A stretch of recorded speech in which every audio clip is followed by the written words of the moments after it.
Welcome to Self. I got a confession. The confession is that I use ChatGPT for learning quantum physics and making that connection to spirituality.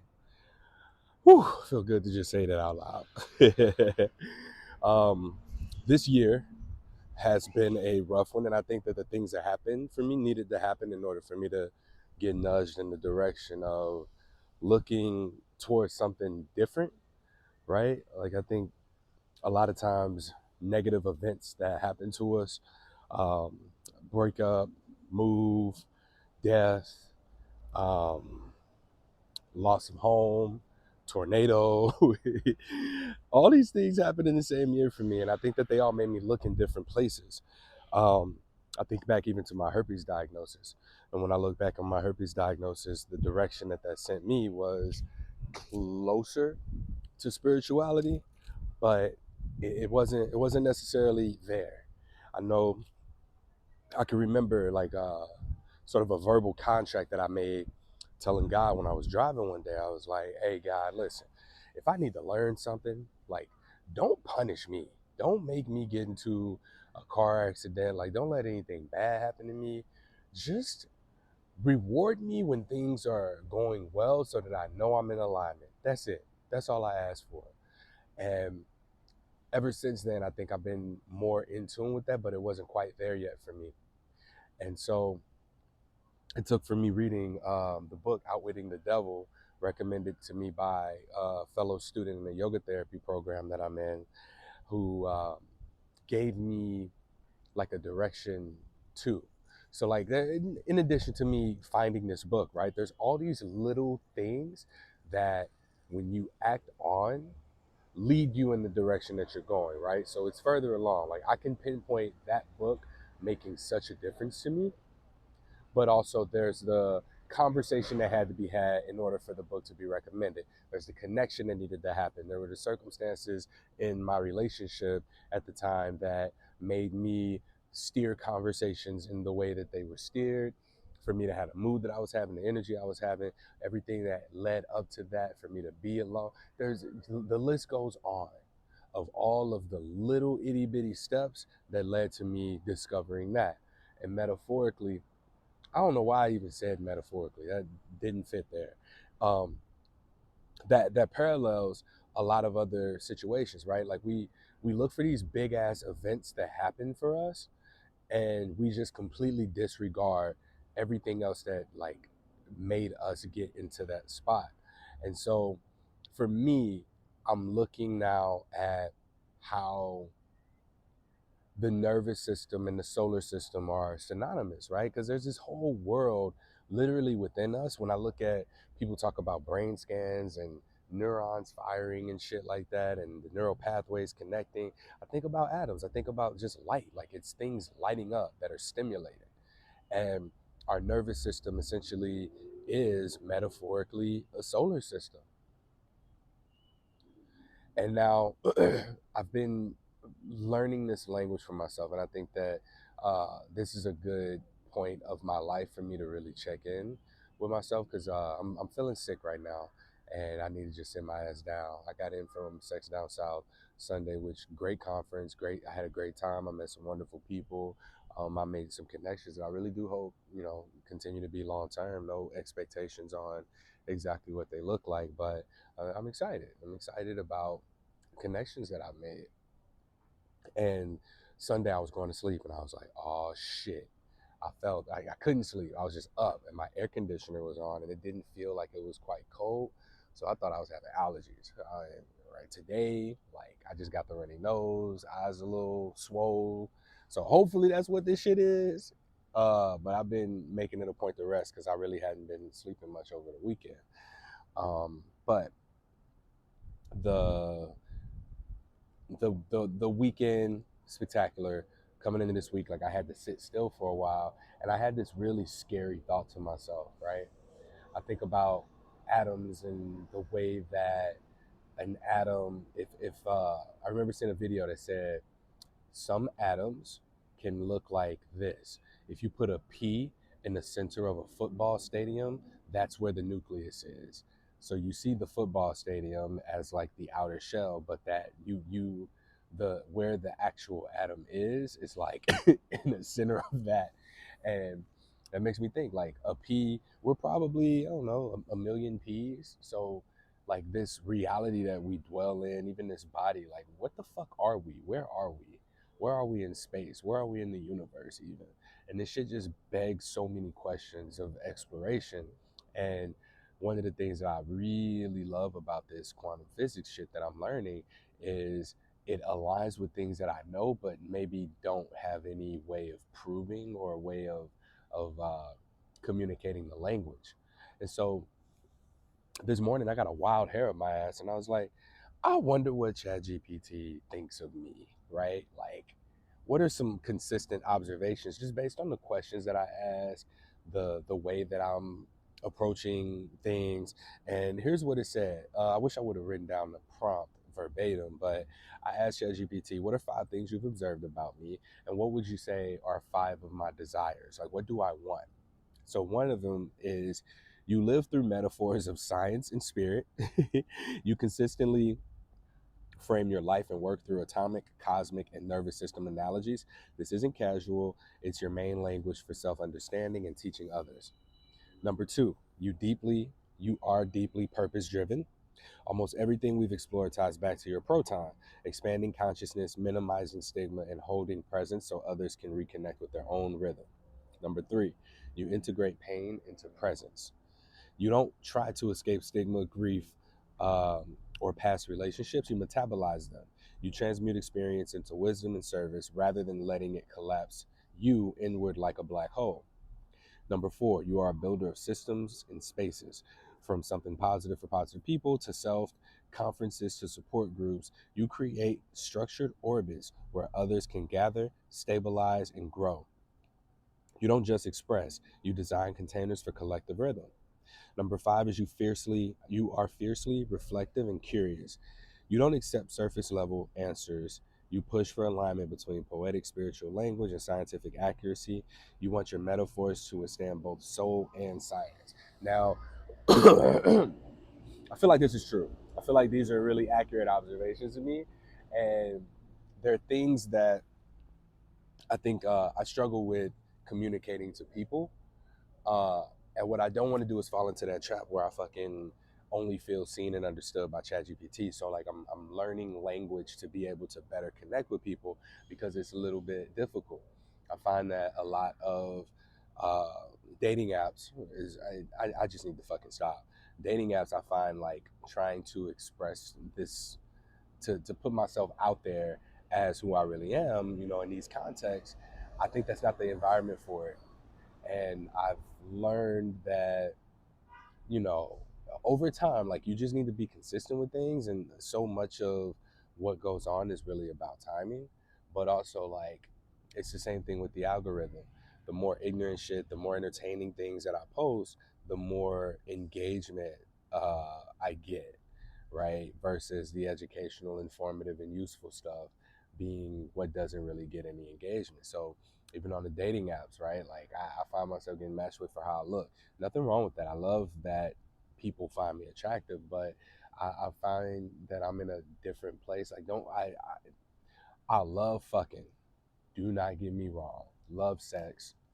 Absolutely incredible, amazing. And that's not it for me anymore. Um I think over this weekend I had experiences that didn't just feel like putting my dick in somebody. I felt, and this is going to be as accurate of a response as I can give what I felt. Like there were moments where there's someone I was like engaging in conversation with, someone who was like curious about me, asked me questions, and I was just fucking like stunned. I was like, yo, this is getting to know somebody. This shit is healthy. This is incredible. This feels real. And I had moments of like, not doubt of is this real, because I think I'm past that.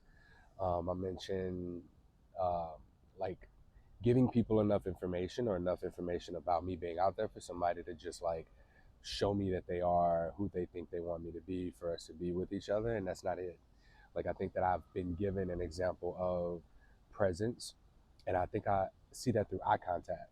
Eye contact is like a presence, and it's a little bit, it's not intimidating, it's inspiring. And it's something that I've missed. Like, I had someone say to me very recently, she was like, I feel like, and this is one of the things ChatGPT pointed out. What was it? Metaphors. No, god damn it. Where was it? Nope, I don't remember which one of these prompts it was. But she said to me, she was like, I'm intimidated by you. And that's something that, like, she put it into words, but other people haven't. And I'm like, dude, I'm just a nigga from St. Louis who just so happened to have, like, I move a certain way.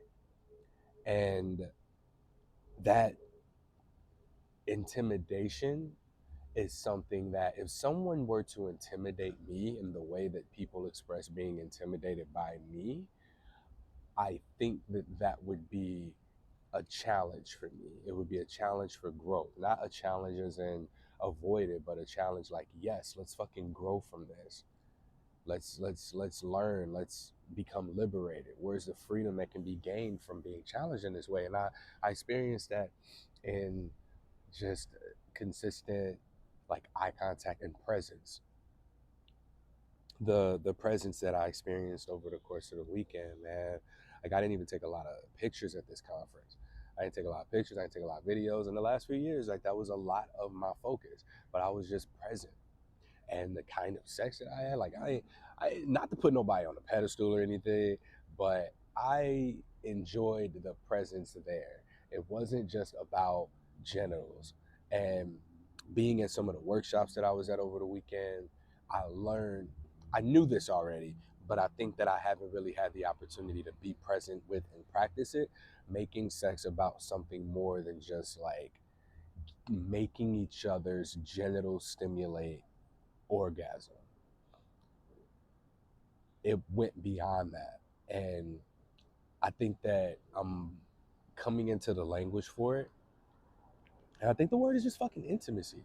But I don't know, because, like, a lot of times I'll feel things that other people don't, or it's like miscommunicated or misinterpreted too. So I'll catch myself just not saying shit. I think I mentioned before, like, I had a very, like, a brief interaction with someone who, I was very fucking communicative of what I would like, what I needed, what I didn't like. And this was all consented to. And then after our time together, it was just like, she's like, Courtney, that's not what I wanted. I wanted future and you gave me drink. And what I mean by that is, like, I ain't no toxic ass nigga. I'm not. I can't be. I don't have the energy for it. Like, I got too much shit going on for me to play those kind of games. Like, it's very difficult for me to be dishonest. And I think that after that, coming out of my relationship and then going into uh, an exchange, a situationship, whatever we want to call it, like that, I think that made it a little bit untrusting of me to communicate, like, openly about what it is that I'm wanting or what it is that I want to do, because, again, like, I have that experience where, she was like, okay, yeah, me too, and then only to find out, like, that's not what they wanted. And I'm so fucking aware of different things like power dynamics as well, uh, of me having the status that I have as a man, of me being, like, big and strong, of I fucking hate that I'm about to say this, but even some, like, micro hints of celebrity or influence, right?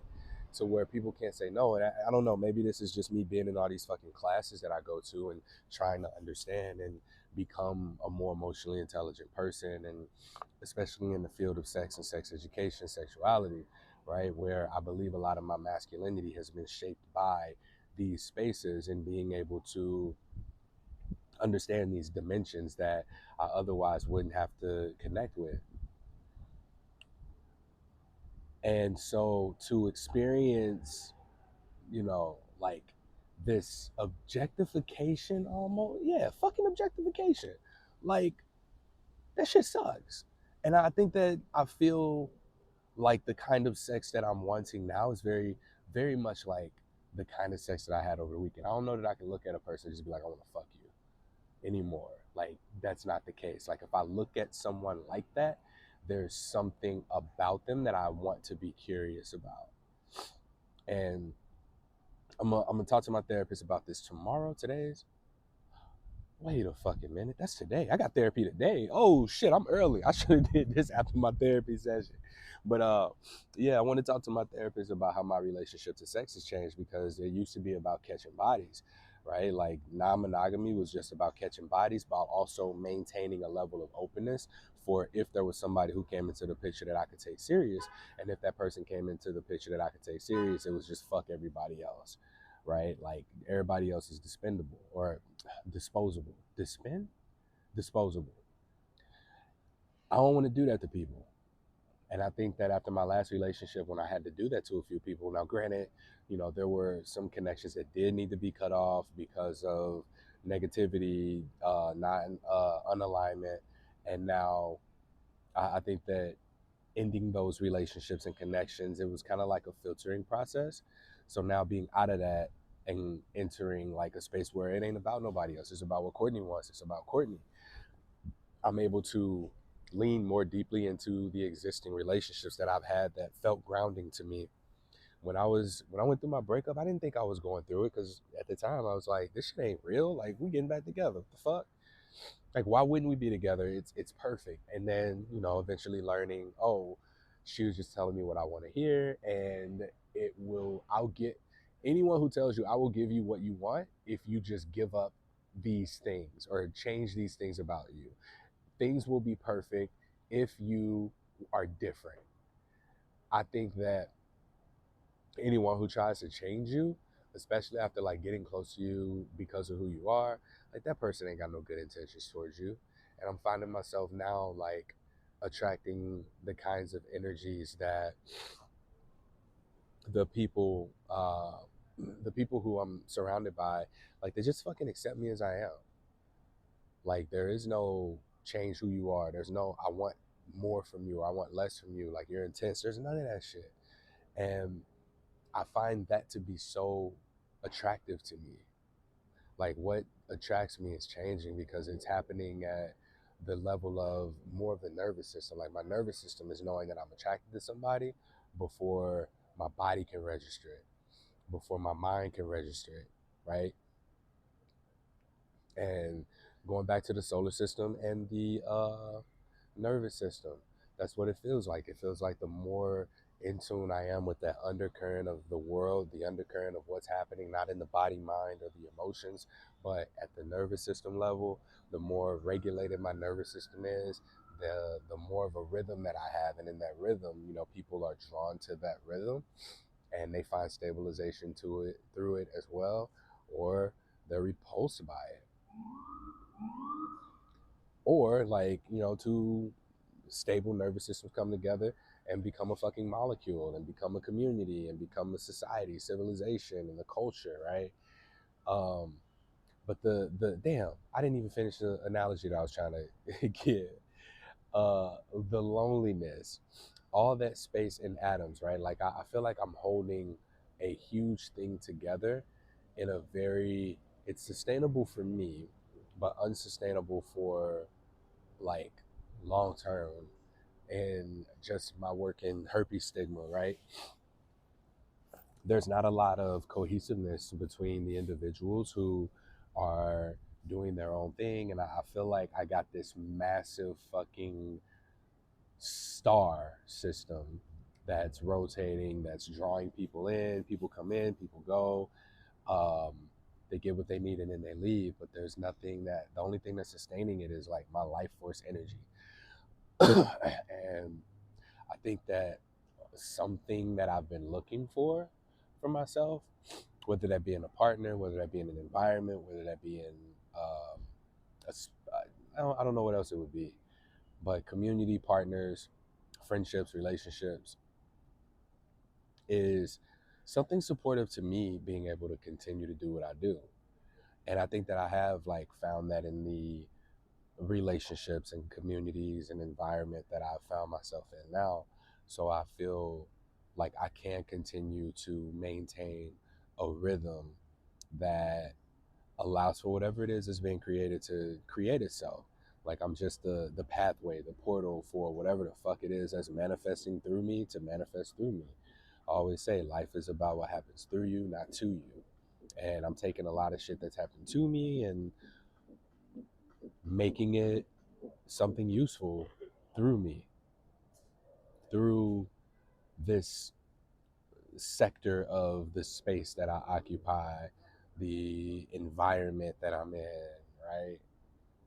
And a lot of my spiritual beliefs too are, of course, that everything is connected. But when we go to the nervous system, solar system level, we like there is no space, there is no distance, there is no time, and the connectedness to that will always continue to draw in energy on that same pattern.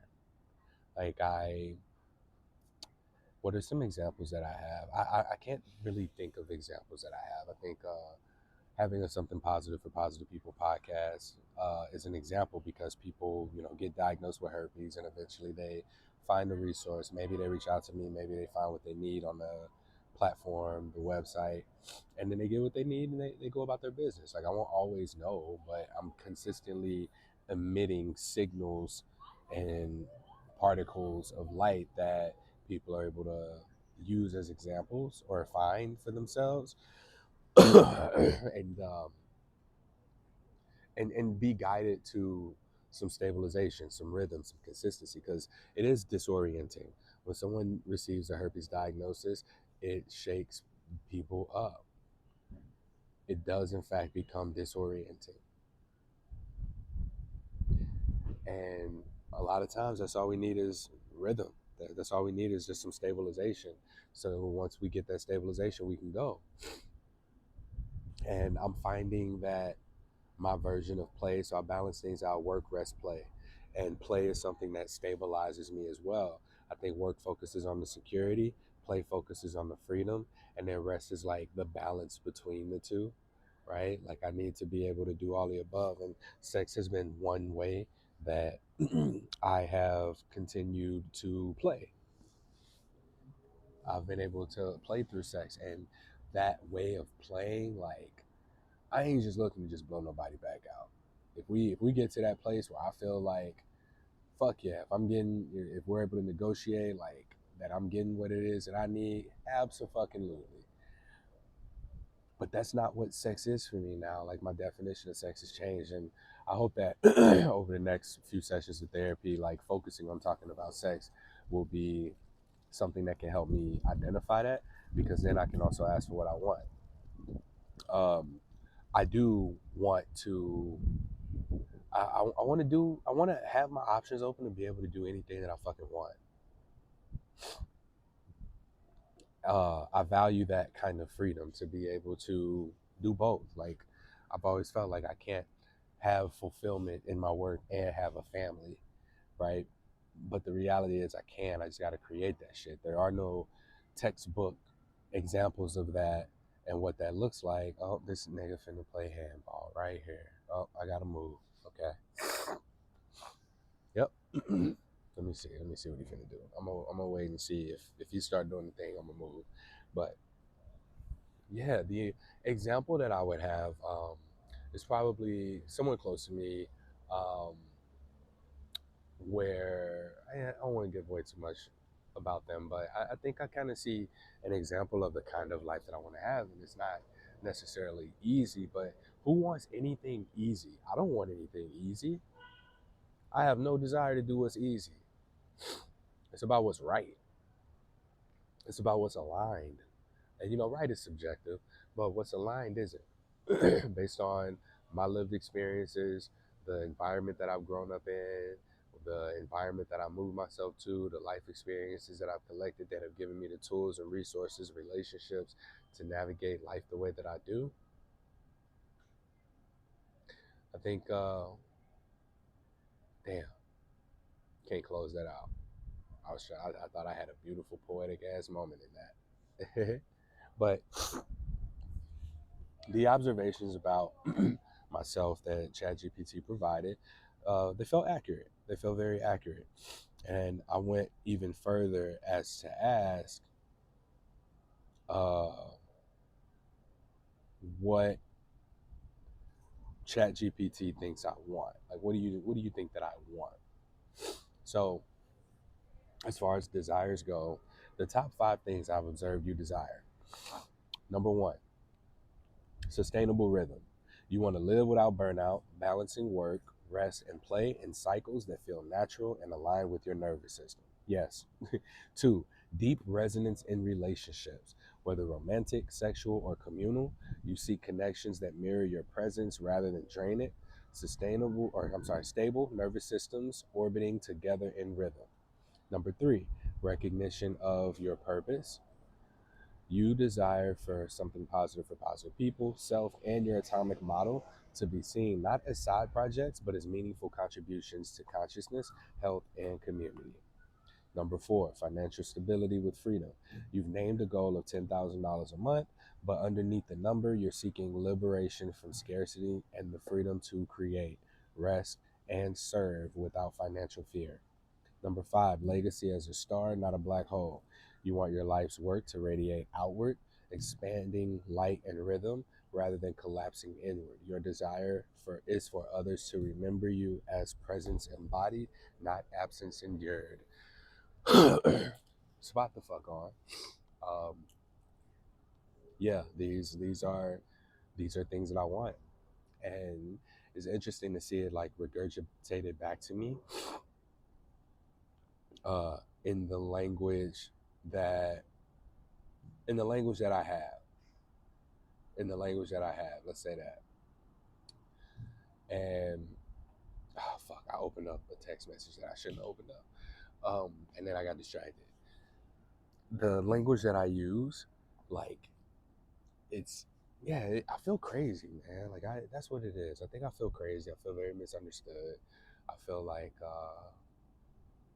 it makes so much sense to me, but doesn't make, like, I can't communicate it in a way to people that they're like, oh yeah. And I think I had like a glimpse of that over the weekend in some of the language that I use, like just trying to talk through it, but I don't know it. Like, I'm trying to communicate it, but it's difficult to communicate it. So I figure it's just best for me to live this shit, for me to just live in a way where, I recognize myself as the center of my own solar system, and not try and, force my presence onto anybody, but let things and people and events orient themselves to me and my bubble, and however it is that they want to orient to me. Because again, right, if the sun were to move and try and get closer to someone to give them light, or if the sun was ever like, look at me, look how bright I am, I want you to notice me, or to heat up somebody or cool somebody by getting closer or further away, it fuck up this whole system we got. We got a perfectly balanced thing contingent on the rhythm and consistency of the sun. And so the sun turns hydrogen to helium. That's all it does. And in turn, we get heat, light, and gravity. Courtney, turning my life experiences into healing lessons and living that. And, whoever, whatever orients itself to me will be able to do that. And it's not about me chasing anything, it's not forcing anything. It's just a matter of just existing. Existing. So a lot of the things that I do, work, rest, and play, like I'm aiming to integrate presence into how I live more mindfully, because I know I do a lot of things absent-minded. A lot of times, what I've found myself doing is, like, if I'm on the phone with somebody, scrolling Instagram and like just mindlessly and all that shit, it's constantly absorbing or taking off or making us emit photons, which is just like messages of light. So every time I like something, every time I engage with something, right, I'm communicating with the system that takes my information and interprets it, stores it, and then sends me back information or sends me back something that validates that light expression or whatever. So I'm working to be a lot more mindful of that as well. And the kinds of people that I engage with, the kinds of messages that I emit out into the world. Um, when people say watch your energy, I think I understand what they mean now. Like when they say protect your energy and all of that, because it ain't like we're constantly, we're always radiating, we're always sending messages and receiving messages, and the more connected with our nervous system we are, I think the better we are able to receive it, and the more intentionality we can put behind emitting messages and getting what it is that we desire. I desire to make 10,000 a month. I desire these deep, meaningful relationships. I desire a legacy that goes beyond just what I did.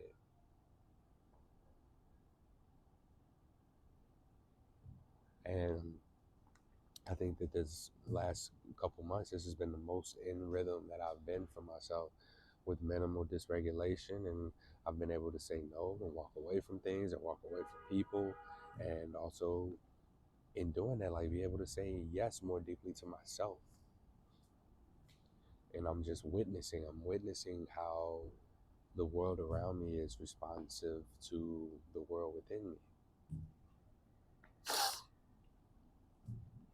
and I love this. I love this shit.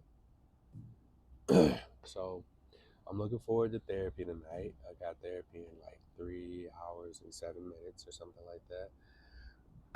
And yeah, he and I are we're gonna talk about my relationship to sex, because it has changed, and yeah, it's I think that it's gonna be a lot harder for me to get the kind of sex that I want and the relationships that I want, because I've leaned into being polyamorous. I have these relationships that also have intimacy to them, and they're not frequent. Like everybody's distant, which probably is good for me, because that means that I have to work, but I recognize too that there's a part of me that's still like looking for availability for building, co-creating, co whatever together, while still being polyamorous. Like for I don't want to be in a relationship again where motherfuckers got to cut everybody off just because we're in a relationship together. Like I understand that there's relationship transitions. I get that, but I don't believe in having to cut somebody off again because someone doesn't like that relationship was there. I don't know, man. I guess I do. I'm not gonna sit there and say I don't know. Yeah,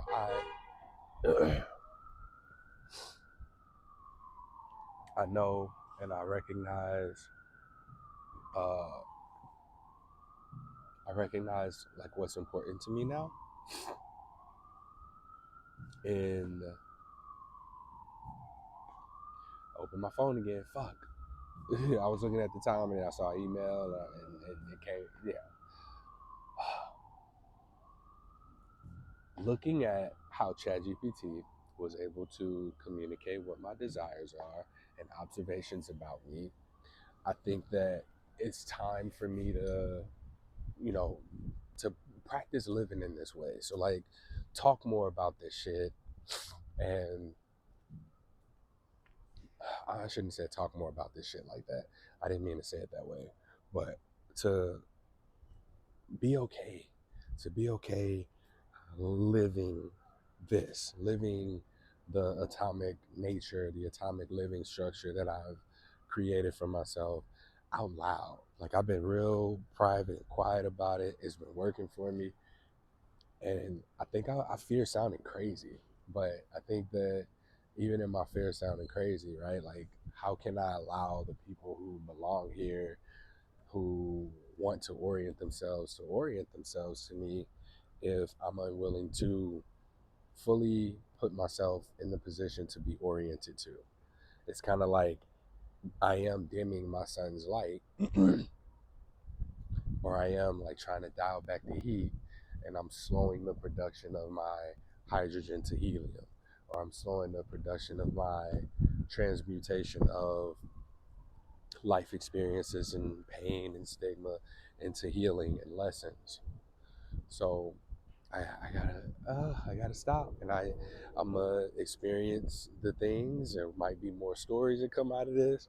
I might experience rejection, but at the end of the day, like, the sun don't give a fuck about who don't like helium.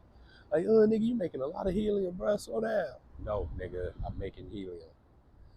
And it's the same thing here. I'm turning my lived experiences into healing.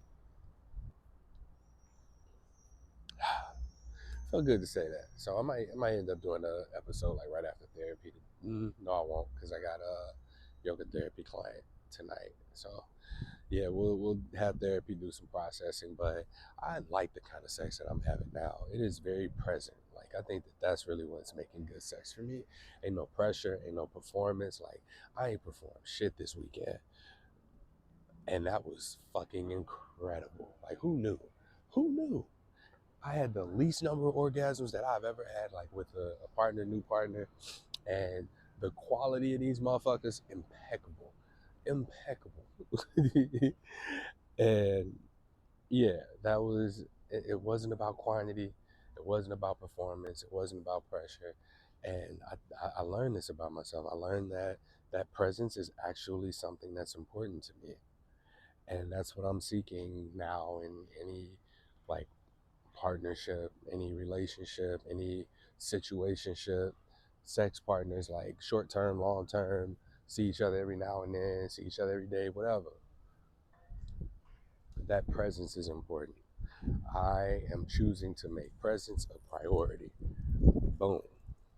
So, all right, that's it. Until next time, stay present. I'm gonna stay present, and yeah. Ooh, almost perfect timing.